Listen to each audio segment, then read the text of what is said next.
সাফিনা আলনুর রাজ্যের মানুষজন ভীষণ সুখী ছিল। তারা সাগরে মাছ ধরা, প্রাণ ভরে হামদনাদ গাওয়া আর সবাই মিলে ধর্মীয় উৎসবগুলো উদযাপন করতে ভীষণ ভালোবাসত। সেই রাজ্যের সুলতান ছিলেন সুলতান উসমান, যিনি তার ন্যায় বিচার ও দয়ালু হৃদয়ের জন্য দূর দূরান্তে পরিচিত ছিলেন। প্রজারা তাদের ছোট বড় সব সমস্যা নিয়ে সরাসরি রাজপ্রাসাদে চলে আসত, কারণ সুলতানের প্রজ্ঞার উপর তাদের অগাধ ভরসা ছিল। তার পাশে থেকে রাজ্য পরিচালনা করতেন মালিকা আয়েশা। তিনি ছিলেন একাধারে বিদুষী, সুন্দরী এবং অত্যন্ত দয়াবতী নারী। তিনি প্রায়ই রাজ্যের সাধারণ নারীদের প্রাসাদের অন্দরমহলে দাওয়াত দিতেন, তাদের মনের কথা শুনতেন এবং সাধ্যমতো সাহায্য করতেন। কিন্তু সেই প্রশান্ত হাসির আড়ালে মালিকা আয়েশা এক গভীর নিঃসঙ্গতা লালন করতেন। বিয়ের অনেক বছর কেটে গেলেও তার কোনো সন্তান ছিল না। প্রতিদিন ফজরের সালাত শেষে তিনি তার খাদেমদের নিয়ে রাজকীয় বাগানে যেতেন এবং মহান আল্লাহর কাছে প্রার্থনা করে বলতেন, হে পরওয়ারদেগার, দয়া করে আমার কোল আলো করে একটি সন্তান দাও, যার হাসিতে আমার পৃথিবী ধন্য হবে। সুলতান উসমানও তার দৃঢ় ব্যক্তিত্বের আড়ালে একই শূন্যতা বয়ে বেড়াতেন। তিনি প্রায়ই প্রাসাদের বারান্দা থেকে উত্তাল সমুদ্রের দিকে তাকিয়ে দীর্ঘশ্বাস ফেলতেন আর ভাবতেন, কবে এই প্রাসাদ শিশুদের কলকালিতে মুখরিত হবে। সময় কারো জন্য থেমে থাকে না। দিন গড়িয়ে মাসে আর মাস গড়িয়ে বছরে রূপ নিল। অতঃপর এক মোবারক সকালে পুরো রাজ্যের মিনার থেকে খুশির ঘোষণা এল। মালিকা আয়েশা 2 যমজ কন্যা সন্তানের জন্ম দিলেন। পুরো রাজ্যে যেন খুশির জোয়ার বয়ে গেল। সেদিন সূর্য যেন আরও বেশি তেজ নিয়ে উদিত হয়েছিল। সাগরের পানি সোনালি আভায় ঝলমল করছিল এবং মানুষ রাস্তায় নেমে আনন্দের গান গাইছিল। রাজদরবারে এক বিশাল ভোজের আয়োজন করা হলো। নর্তকীরা রাজকীয় ছন্দে নেচে উঠল। সুগন্ধি মেসকে আম্বারের ঘ্রাণে চারপাশ মৌ মৌ করছিল। সুলতান উসমান এবং মালিকা আয়েশা দুজনেই পরম তৃপ্তি নিয়ে তাদের 2 কন্যার দিকে তাকিয়ে রইলেন। 2 রাজকন্যা দেখতে হুবহু একই রকম ছিল, শুধু একটি সূক্ষ্ম পার্থক্য বাদে। একজনের চুল ছিল কুচকুচে কালো আর অন্যজনের চুল ছিল খাঁটি সোনার মতো উজ্জ্বল। সুলতান পরম আদরে ঘোষণা করলেন, আমাদের কালো চুলের কন্যার নাম হবে নূর আর সোনালি চুলের কন্যার নাম হবে সায়মা। নাম ঘোষণার সাথে সাথেই উপস্থিত জনতা খুশিতে ফেটে পড়ল এবং রাজকীয় বারান্দা থেকে তাদের উপর পুষ্পবৃষ্টি করা হলো। বছর ঘুরে রাজকন্যাদের বয়স যখন 5 বছর হল, তখন তারা পুরো সালতানাতের চোখের মণি হয়ে উঠল। তারা সব সময় ছায়ার মতো একে অপরের সাথে থাকত, রাজকীয় বাগানে লুকোচুরি খেলত এবং প্রজাপতি ধরার জন্য এদিক ওদিক ছুটত। পরিচারিকারা মুগ্ধ হয়ে তাদের চপলতা দেখত। প্রতিদিন মাগরিবের পর তারা সুলতানের সাথে বসত এবং সুলতান তাদের নিয়ে রাজ্যের বিভিন্ন প্রান্ত ঘুরে দেখাতেন। রাজকন্যারা সাধারণ ঘরের শিশুদের সাথে মিশত, সমুদ্রের মাছদের খাবার দিত এবং পথচারীদের হাত নেড়ে সালাম দিত। রাতে মালিকা আয়েশা তাদের নবীদের জীবন কাহিনী শোনাতেন এবং তারা স্ফটিকের ল্যাম্পের মৃদু আলোতে ঘুমিয়ে পড়ত। কালক্রমে ঋতু পরিবর্তনের সাথে সাথে রাজকন্যারা 16 বছরে পদার্পণ করল। তাদের মুখচ্ছবি একই রকম থাকলেও তাদের স্বভাব ছিল আসমান জমিন তফাত। বড় রাজকুমারী নূর, যার কালো মেঘের মতো চুল ছিল, তার চোখ দুটি ছিল তারার মতো উজ্জ্বল। সে বাহ্যিক সৌন্দর্য আর নাচকে খুব ভালোবাসত। প্রতিদিন সকালে তার জন্য রেশমি সুতো আর মুক্তা দিয়ে নতুন পোশাক তৈরি করা হতো এবং সে প্রাসাদের বাগানে নাচতে যেত। যখন নূর নাচত, চারপাশের প্রকৃতি যেন জাদুর ছোঁয়ায় জেগে উঠত। আকাশ থেকে রঙিন পাপড়িগুলো রিবনের মতো ভেসে বেড়াত। কিন্তু নূরের একটি বড় ত্রুটি ছিল, সে ভীষণ অলস ছিল। নাচ শেষ করেই সে গভীর ঘুমে তলিয়ে যেত। কেউ তাকে জাগাতে চাইলে সে বিরক্ত হয়ে বলত, আমাকে একটু আরামে ঘুমাতে দাও, যাও এখান থেকে, আমার বিশ্রামের খুব দরকার। অন্যদিকে ছোট রাজকুমারী সায়মা ছিল একেবারে আলাদা। তার সোনালি চুল আর গভীর নীল চোখ যেন পবিত্রতার প্রতীক ছিল। তার হৃদয় ছিল অগাধ মায়া। সায়মা খুব ভোরে ঘুম থেকে উঠত, তৈরি হয়ে সুলতান ও মালিকার সাথে একসাথে নাস্তা করত। এরপর নিজের প্রিয় কিতাবটি নিয়ে সে সমুদ্রের পাড়ে চলে যেত। সেখানে একটি পুরনো গাছের নিচে বসে সে গভীর মনোযোগ দিয়ে পড়াশোনা করত। তার গুনগুনানি যেন সাগরের ঢেউয়ের সাথে মিতালি করত। সে যখন গাইত, বনের পাখি আর ফড়িংগুলো তার চারপাশে ভিড় জমাত।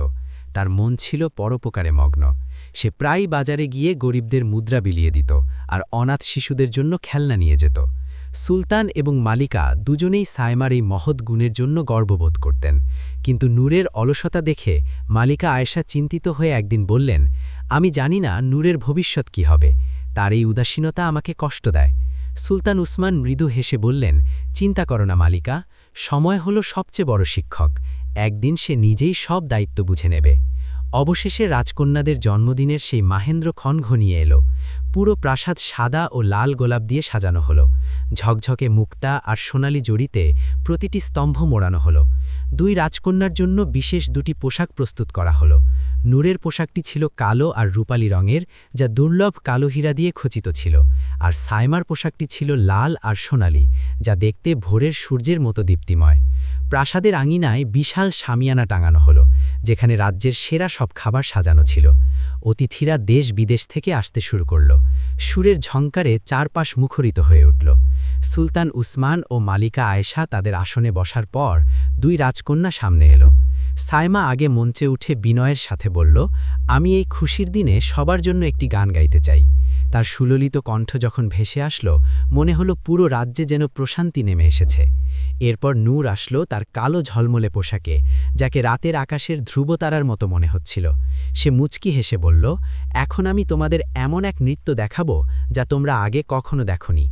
মিউজিক শুরু হতেই নূর তার পায়ের ছন্দে জাদু তৈরি করল। তার চারপাশ দিয়ে অদ্ভুত সুন্দর ফুল ফুটে উঠতে লাগল। সবাই বিস্ময়ে বিমোহিত হয়ে রইল। নাচ শেষ হলে সবাই হাততালি দিল। দুই বোন মিলে এরপর রাজকীয় কেক কাটল এবং সুলতান ঘোষণা করলেন, তোমাদের জন্য প্রাসাদের তোরণে দুটি বিশেষ উপহার রাখা আছে।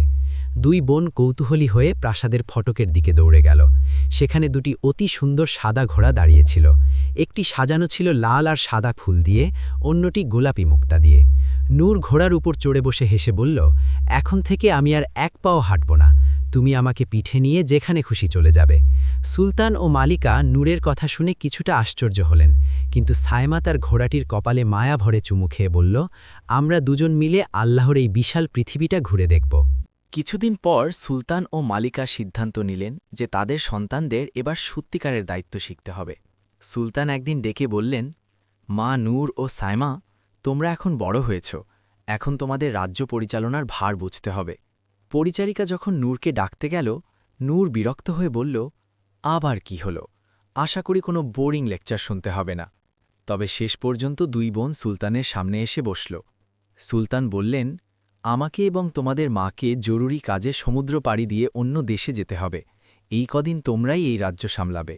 নূর আতকে উঠে বলল, কিভাবে সম্ভব, আমরা কি পারব, যদি কোনো বিপদ হয়?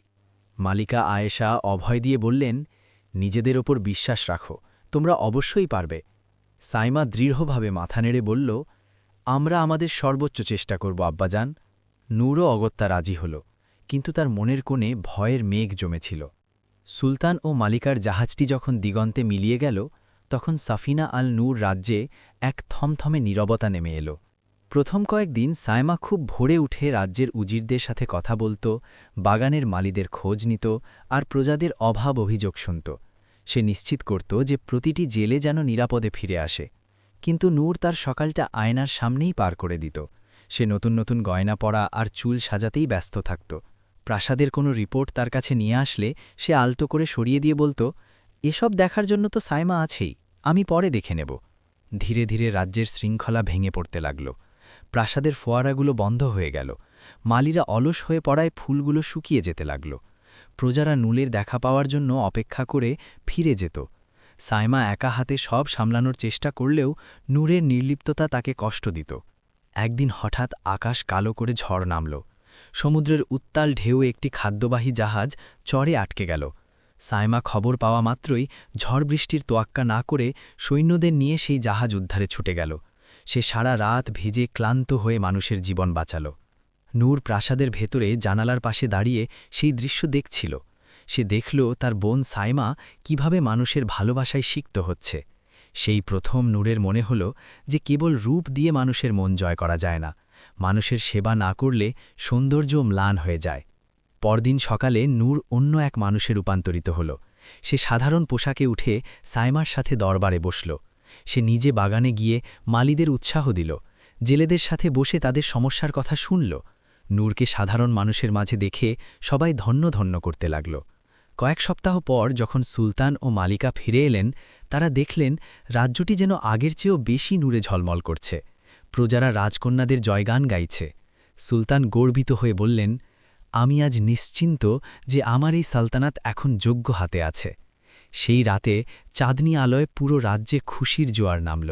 দুই যমজ রাজকন্যা প্রমাণ করে দিল যে সত্যিকারের সৌন্দর্য চেহারায় নয়, বরং মানুষের জন্য মমতা ভরার হৃদয়েই লুকিয়ে থাকে। আর এভাবেই সাফিনা আল নূর রাজ্যটি পৃথিবীর বুকে এক চিরস্থায়ী সুখের দৃষ্টান্ত হয়ে রইল।